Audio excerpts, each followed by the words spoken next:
हमारी दुनिया एक बहुत बड़ी टेक्नोलॉजिकल तब्दीली के बिल्कुल दहाने पर खड़ी है। आइए अगले चंद मिनटों में इन 3 बड़े ट्रेंड्स को समझते हैं जो 2030 तक हमारे काम करने, बनाने और यहाँ तक के जीने के अंदाज को बिल्कुल बदल के रख देंगे। चलें, शुरुआत एक बहुत ही बड़ी, बल्कि यूं कहें कि एक देवा हैकल रकम से करते हैं। 3.9 ट्रिलियन डॉलर्स। यही वो रकम है जो 2027 तक दुनिया भर में डिजिटल तब्दीली पर खर्च की जाएगी।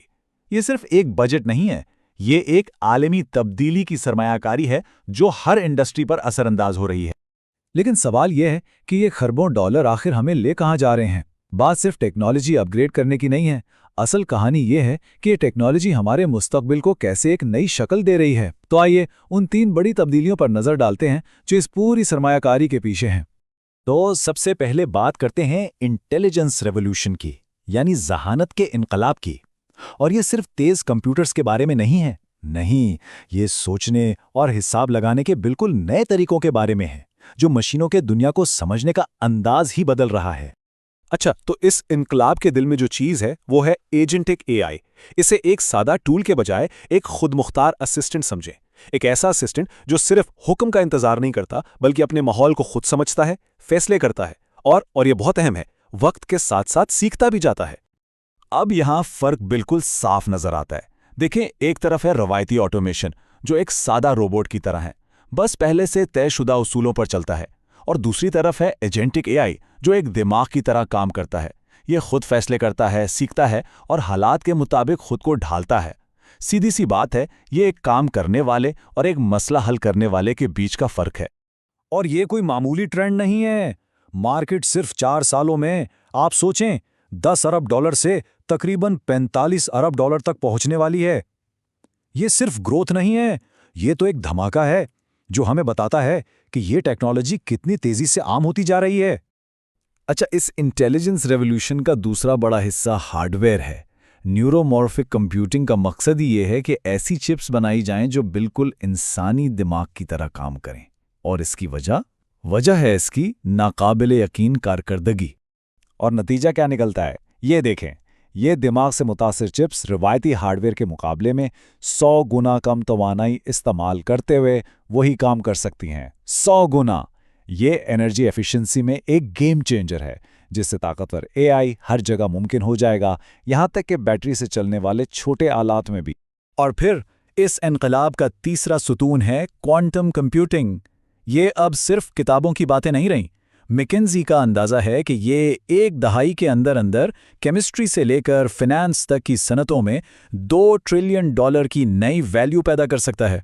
ये ऐसे मसाइल हल करेगा जिनका आज के कंप्यूटर्स तसव्वुर भी नहीं कर सकते। ठीक है, तो अब तक हमने बात की जहानत की। सवाल यह है कि ये नई जहानत डिजिटल दुनिया से निकलकर हमारी हकीकी फिजिकल दुनिया को कैसे बदल रही है। देखें, कोड अब सिर्फ स्क्रीनों तक महदूद नहीं रहा, ये फैक्ट्रियों, रोबोट्स और यहाँ तक के खला में भी इनकलाब ला रहा है। ये पूरा अमल 3 जुड़े हुए मराहिल में होता है। पहले, कंपनियां इंडस्ट्रियल मेटावर्स में हर चीज को डिजाइन और टेस्ट करती हैं। फिर ह्यूमनॉइड रोबोट्स उन डिजाइन्स को हकीकी दुनिया में खुदकार तरीके से बनाते हैं। और आखिर में कुछ खास चीजों के लिए फाइनल प्रोडक्शन होती है खिला में। और ये कोई साइंस फिक्शन कहानी नहीं है। BMW जैसी कंपनियां आज अपनी फैक्ट्रियों की डिजिटल कॉपियां बना रही हैं, जिससे उनका प्लानिंग का वक्त 30% कम हो गया है। इसका मतलब क्या है? मतलब ये कि वो फैक्ट्री बनाने से पहले ही मसाइल को ढूंढकर ठीक कर लेते हैं, जिससे लाखों डॉलर बचते हैं। और देखें, 92% मैन्युफैक्चरर्स इस पर काम कर रहे हैं, तो ये बहुत तेजी से एक इंडस्ट्री स्टैंडर्ड बनता जा रहा है। इस फिजिकल तब्दीली का दूसरा अहम हिस्सा है ह्यूमनॉइड रोबोट्स। इनका बुनियादी मकसद क्या है? दुनिया भर में मजदूरों की कमी को पूरा करना। इन्हें ऐसे कामों के लिए डिजाइन किया गया है जो इंसानों के लिए या तो बहुत ज्यादा दोहराए जाने वाले हैं या फिर खतरनाक है। और फिर आता है आखिरी महाज, खला में मैन्युफैक्चरिंग। माइक्रोग्रेविटी का माहौल हमें ऐसे मवाद बनाने की सहूलत देता है जो जमीन पर बनाना नामुमकिन है, जैसे कि बिल्कुल बेऐब सेमीकंडक्टर्स। ये अगली सनती इनकलाब की बुनियाद हो सकती है, एक ऐसा इनकलाब जो खला में बनेगा। तो हमने देखा कि जहानत कैसे बदल रही है और फिर ये फिजिकल दुनिया को कैसे बदल रही है। अब चलते हैं अपने आखिरी मौजू की तरफ। ये नई सलाहियतें तवानाई, बायोलॉजी और सिक्योरिटी जैसे हमारे बुनियादी चैलेंजों से निपटने के लिए कैसे इस्तेमाल की जा रही हैं। तो सवाल यह है कि ये टेक्नोलॉजी तवानाई के बड़े बड़े चैलेंजेस को कैसे हल कर रही है। देखें, ग्रीन हाइड्रोजन, भारी सनद को साफ करने का हल है। फ्यूजन पावर, ये तो लामहदूद कार्बन फ्री तवानाई का हतमी ख्वाब है। और सॉलिड स्टेट बैटरियां, ये हर चीज़ को महफूज और ज़्यादा देर तक चलाने के लिए स्टोरेज का मसला हल कर रही हैं। बायोलॉजी की दुनिया में हम अब जिंदगी के कोड को सिर्फ पढ़ नहीं रहे, बल्कि लिखना भी सीख रहे हैं। मस्नूई हयातियात यानी सिंथेटिक बायोलॉजी, ये है लिखना, यानी नए हयातियाती निज़ामों को डिज़ाइन करना, जैसे ऐसे बैक्टीरिया बनाना जो हमारे लिए दवाएं बनाएं। और मेटाबोलॉमिक्स, ये है पढ़ना, यानी ये समझना कि मौजूदा निज़ाम कैसे काम करते हैं ताकि बीमारियों की तशखीस और इलाज किया जा सके। ये दोनों मिलकर बायोलॉजी को एक इंजीनियरिंग की फील्ड बना रहे हैं। और आखिरी सवाल, हम इस सब को महफूज कैसे रखेंगे? देखें, पुराना तरीका था किले की दीवारें बनाना, लेकिन नया तरीका, जिसे डेटा सेंट्रिक सिक्योरिटी कहते हैं, वो ऐसा है जैसे हर डेटा के टुकड़े के साथ एक ज़ाती मुहाफिज खड़ा कर दिया जाए। अब इससे कोई फर्क नहीं पड़ता कि डेटा कहाँ जाता है, वो हमेशा महफूज रहता है। तो इस सारी गुफ्तगू का सबसे अहम नुक्ता क्या है? वो ये है, agentic AI, neuromorphic hardware, industrial metaverse, synthetic biology, ये सब अलग अलग चीज़ें नहीं हैं। ये सब एक दूसरे से जुड़ी हुई हैं।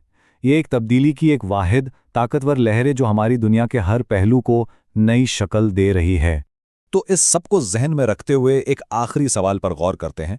जब हर चीज़ यानी ज़हानत, मादा और खुद जिंदगी एक कोड बन जाए जिसे प्रोग्राम किया जा सके, तो वो कौन सी एक इंडस्ट्री होगी जिसमें सबसे गहरी, सबसे बुनियादी तब्दीली आएगी? ये एक बहुत बड़ा सवाल है जिस पर सोचना चाहिए।